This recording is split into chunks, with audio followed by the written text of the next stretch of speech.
Good, happy Tuesday evening. I'm Riley King, and welcome to the Riley King Newscast, right here on the Riley King Network. We have a lot of news to get to this Tuesday evening, so let's begin. And today is primary day voting in New Hampshire, across New Hampshire. If you have not gone to the polls yet, you have until 7 p.m. Poll locations will be closing soon.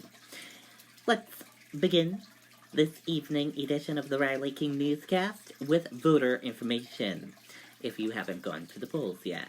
How to register, polling places, voter ID, and report problems. Let's begin.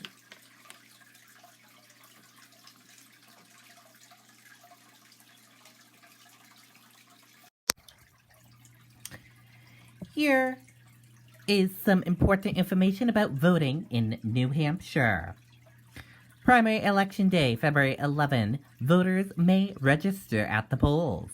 Not sure where to vote? Go to the Secretary of State's website to search by name and address. Are you registered? Check your party registration. Problems at the polls. Contact the moderator at the polling location. If your problem is not addressed, the New Hampshire Attorney General has set up a voter hotline to report problems or ask questions. Voters may call 1-866-868-3703 or 1-866-VOTER-03 on Election Day. Information on registering and voting. There have been changes in recent years to how Granite Staters can register to vote. For updated information, check out this right here in the blue link.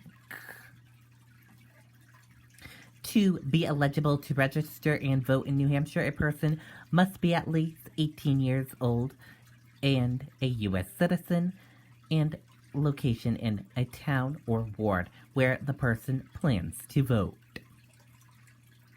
If you are registering at the polls, you must bring documentation to prove identity, age, citizenship, and where you live. Some more information here. To vote.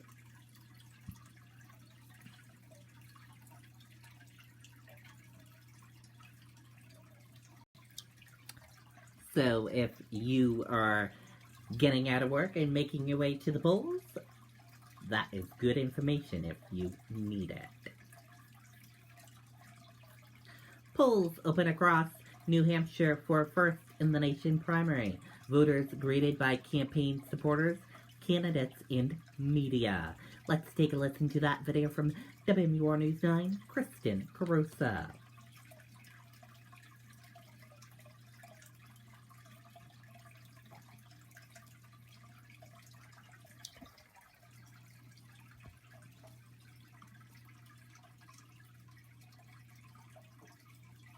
The polls in Manchester opened at 6 a.m., an early start for the first-in-the-nation primary. As of 11 a.m., 1,500 people had cast a vote at this location. I believe it's our civic duty, and I believe that all of us should try and be as informed as we can, follow both sides, look at the issues, and then come and do what's in our heart. Several presidential candidates made stops at this polling location in Ward 1 to thank their supporters and to encourage undecided voters. I think it gives us a unique perspective that really allows us to meet people and have that non-internet-based interaction. Having a high turnout in a state like New Hampshire helps maintain our position as this first primary. So I think it's an important role. I think it's one people in New Hampshire take very seriously, and I'm really glad to live here and get to do that. Secretary of State Bill Gardner predicts 420,000 Granite Staters will head to the polls for this year's primary election. voter turnout sends a strong message that people are watching and listening and participating, and it's one of the only tools we have besides our dollar and our participation in local governments. So I think we have to use every tool we have to affect change. An opportunity people from New Hampshire appreciate. What other state can you meet presidential candidates from all across the country? It certainly is a unique opportunity. Polls here in New Hampshire will be closing between 7 and 8 tonight, depending on where you are. So make sure you head out to vote. There is plenty of time left. How exciting. We're live in Manchester. Kristen Carosa, WMUR News 9. All right. Okay, and there you go on that video and that report.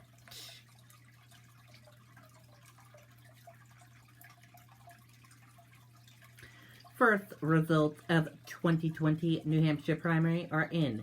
Amy Cullen-Bulcher, Donald Trump lead. Midnight voting took place in Dixville, Notch, Hart's location, and Millsfield. Let's take a listen to that video from WMUR News 9.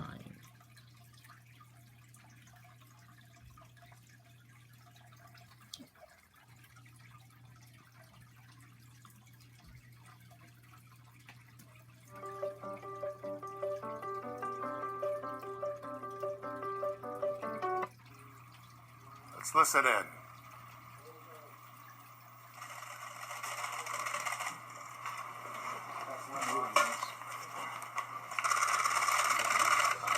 There's number 2. Number 3. Les will take my place, and then we'll take Now Joe Casey and Tom will switch over. Tom's going down to cast his ballot. my new real ID. Of course, even though everybody knows it, everybody here, you still have to show that ID. There you go. That's what happens in this day and age, right?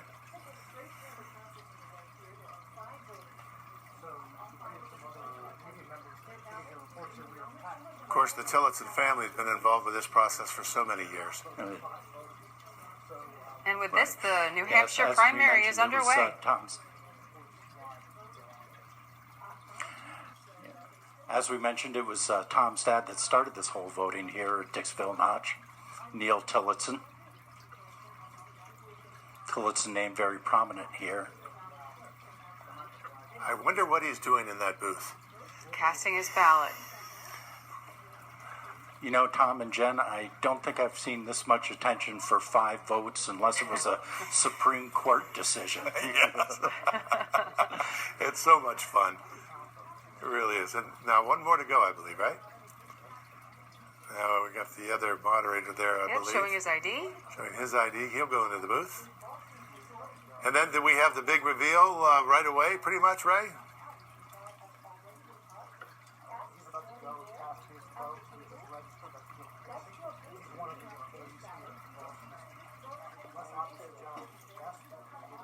And that will be the vote number 5 in the booth now. We're live in Dixville Notch, New Hampshire for the first votes in the 2020 New Hampshire presidential primary as we wait for one more vote to be cast before the voting box will be opened, and we'll get the results very shortly. And this should be number 5.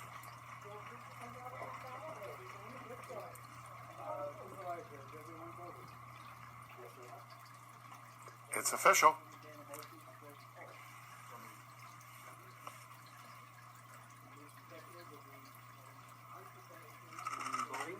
We should now close the polls. All those in favor say aye. Aye. Ayes have it. The polls are closed. We will now begin to count. Okay, So- Now the count begins. Jen, I'm a nervous wreck. Well, the official tabulation is now underway. They've closed the polls. Now Don and Tom Tilton is opening up the ballot box to begin the count. This is what Deborah's seated. Joe Casey is seated here. Right. Get underway in just a couple of moments here. We're going to know the results for Dixville Notch. Not necessarily a bellwether. The secured ballots are about to be examined. And Don, we're about to have this count right now. I'll try to step aside real quick and take a shot of the board. You can see this. midnight, well underway. They've written in one Democrat, one Republican. Put in 5 Democratic Republicans here, President Trump and Bill Weld. This is how you count ballots, the They're old-fashioned. about to do the count right now. They're actually tallying the votes. One vote for Mike Bloomberg. There's 1 vote for Mike Bloomberg. It's one vote for Mike Bloomberg. It's not on the board, but I'm right in it. They have to register on So, and then I can count it here. As we wait for them to count. Tradition, Dixville Notch tradition in terms of write-in votes. In the past, there have been very few write-in votes here in Dixville.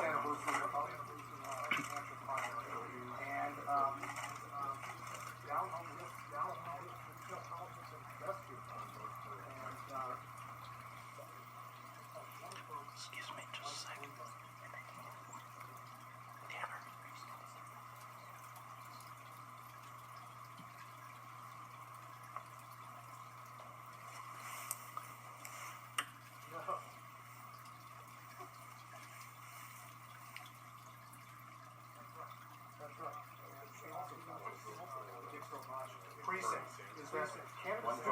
One vote for Bernie Sanders here.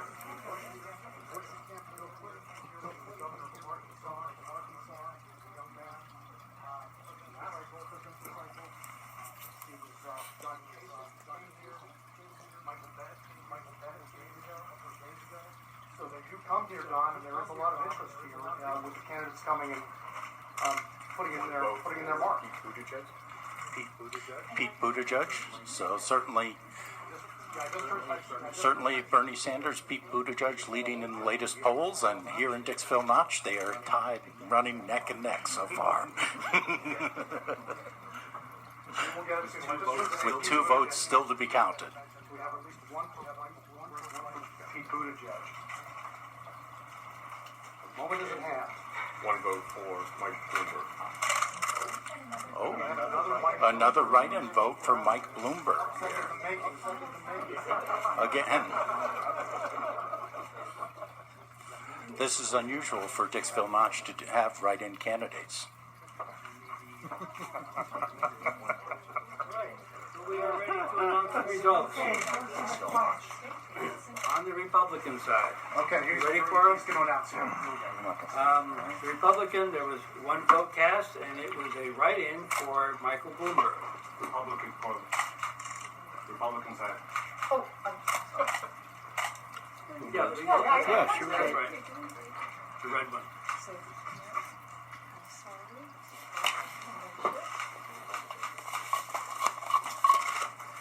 One vote.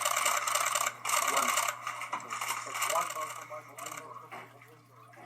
And now on the Democrat side, there was 1 vote for Buttigieg, and 1 vote for Sanders,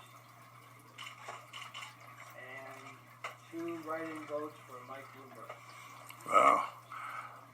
So certainly a big surprise there, Jen. Mike Bloomberg, the big winner here. 2 write-in votes on the Democratic side and 1 on the Republican. And that's without campaigning here in New Hampshire at all. Certainly there were some ads on TV and there have been ads elsewhere around the country, but it remains to be seen what this means going forward. Not necessarily in New Hampshire, but also down the line in the campaign. Well, I'd say it's one for the record books, that's for sure, Ray Brewer. So apparently a big upset in Dixville Notch tonight. 3 Michael Bloomberg votes, 1 Pete Buttigieg vote, and 1 Bernie Sanders vote. Bloomberg getting 1 vote on the Republican side and 2 votes on the Democratic side. Both write-ins. Write-ins, okay. Okay, and there you go.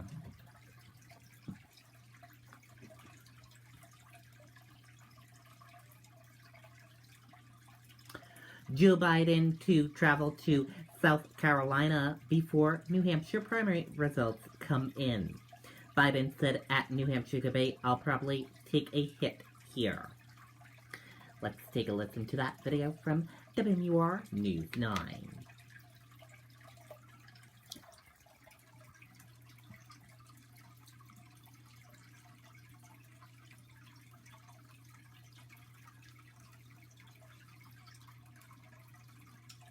as candidates crisscross the state trying to win over last-minute undecided voters. Some breaking news from former Vice President Joe Biden. Yeah, he announced just a few minutes ago he's leaving tonight for South Carolina. He finished fourth in Iowa and admitted during the debates he was going to take a hit here in New Hampshire. Mr. Vice President, do you think it sends a bad message to your supporters that you're not going to stay? No, it doesn't send a bad message. I'm going to be talking to them tonight, and I'm going to stay here. We're going to campaign to the end and get in the plane and get down and get things moving in South Carolina, and then head off to Nevada from there. Okay, and there you go on that video and that report.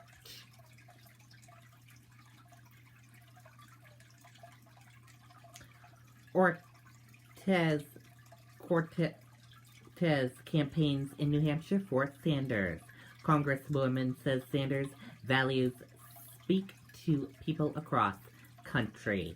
Let's take a listen to that video from WMUR News 9, Adam Sexton.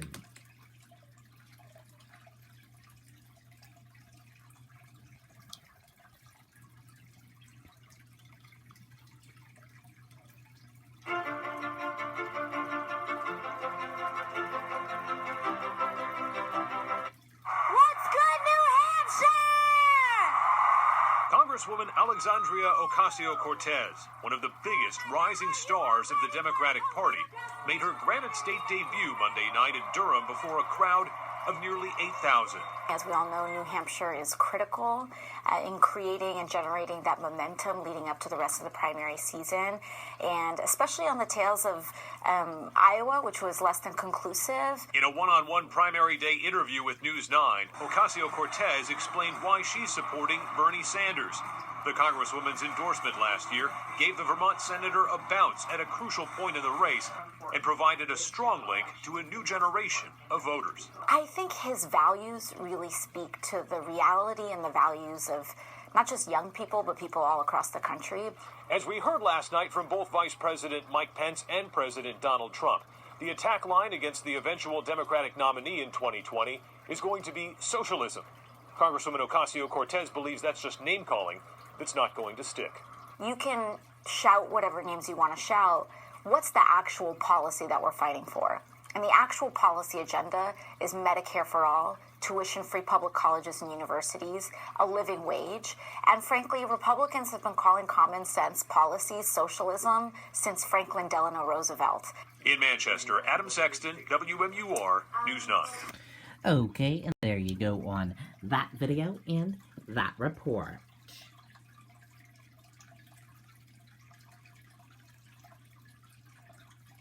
President Donald Trump embraces New Hampshire Live Free or Die motto at primary eve Manchester rally. Before a huge crowd, President chides Democrat candidates mumbling Pelosi. Let's take a listen to that video from WMUR News 9.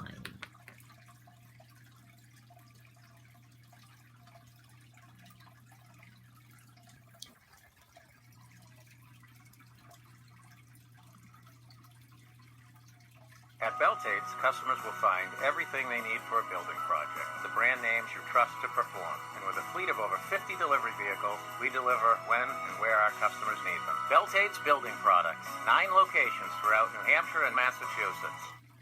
While the extreme left has been wasting America's time with this vile hoax, we've been killing terrorists, creating jobs, raising wages, enacting fair trade deals. In a packed SNHU arena, President Donald Trump got right to the point, slamming Democrats for leading the impeachment charge against him and dismissing any potential threat from the White House hopefuls about to be tested on the first-in-the-nation ballot. My only problem is I'm trying to figure out who is their weakest candidate. I think they're all weak. The president once again revived the claim, which has been investigated thoroughly by the state and disproven, that there was a widespread voter fraud conspiracy in New Hampshire in the 2016 election to prevent Trump from winning. And it was very, very close, even though they did. But this year, you have a great governor, Governor Sununu, great governor, Chris. And now you get prosecuted if you do what they did. So it should be a lot different. Vice President Mike Pence was also in the state, sounding very upbeat about taking on whichever Democrat emerges in the general election. Really, this whole field of Democrat candidates, including their frontrunner, Bernie Sanders, is about more government on socialist policy. So an epic night within an already hypercharged political atmosphere here in the Granite State. One fun fact coming from airport officials tonight, they say it's the first time in recent memory they can recall seeing Air Force One and Air Force Two next to each other on the tarmac at Manchester-Boston Regional Airport.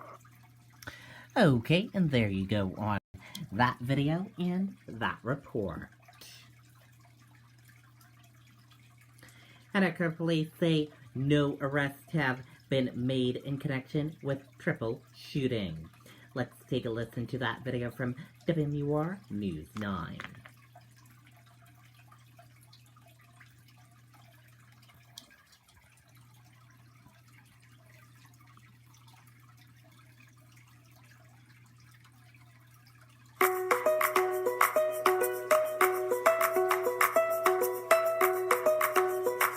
Tonight, classes at New England College in Henniker have now been canceled for tomorrow following a shooting near campus. 2 students were among 3 people that were shot. Police were called to Bridge Street around 3 o'clock this morning. All of the victims have been treated and released from the hospital, but the incident was very scary for students on campus. And I looked out my window and I see like everybody just like running, like so many people, and they were just screaming like bloody murder. And I was like, oh my gosh, like what happened? Police say they are looking for a suspect and ask anyone with information to please call them. Okay, and there you go on that video. Authorities are still gathering information in connection with a triple shooting over the weekend in downtown Henniker that left 2 college students injured. Henniker Police Chief said on Tuesday that the station has received many calls and questions in relation to the shooting early Sunday morning. He also said he wants to be transparent as possible with Henniker residents and those in surrounding towns. Police responded to an address on Bridge Street after a 911 call was made around 3 a.m. about a shooting that happened near the campus of New England College. 2 of the 3 victims were students at the college. All the victims were treated for their injuries that were not life-threatening and released. The identity of 2 women and 1 man found injured at the location have not been released. New England College was placed on lockdown for much of the day Sunday. Anyone with information about the shooting is asked to call the State Police Major Crime Unit at 603-271-3636 or Henniker Police Department at 603-428-3212.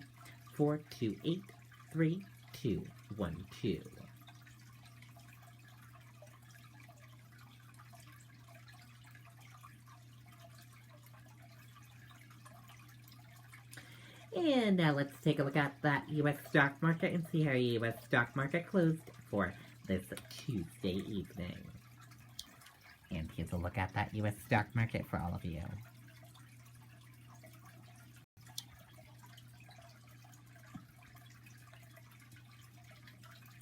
S&P 500 and NASDAQ eke out fresh record closing highs.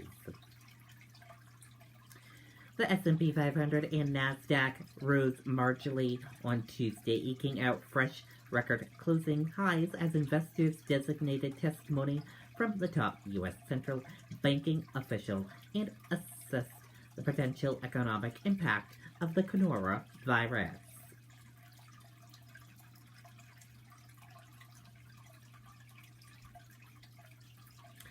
Mom of missing Idaho kids obsessed with end of the world, relatives say. Let's take a listen to that video from CBS this morning.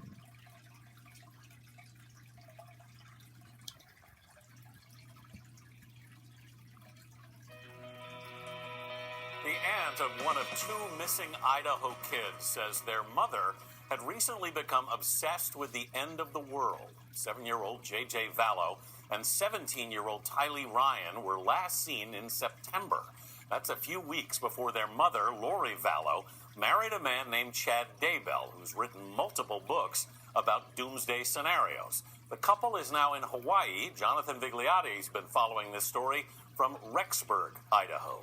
As authorities work to find out what happened to Joshua J.J. Vallow and Tylee Ryan, they're looking into the past of Chad Daybell, now married to the children's mother, Lori Vallow. Daybell self-published more than 25 books from this Idaho home, many about his brush with death and the end of the world.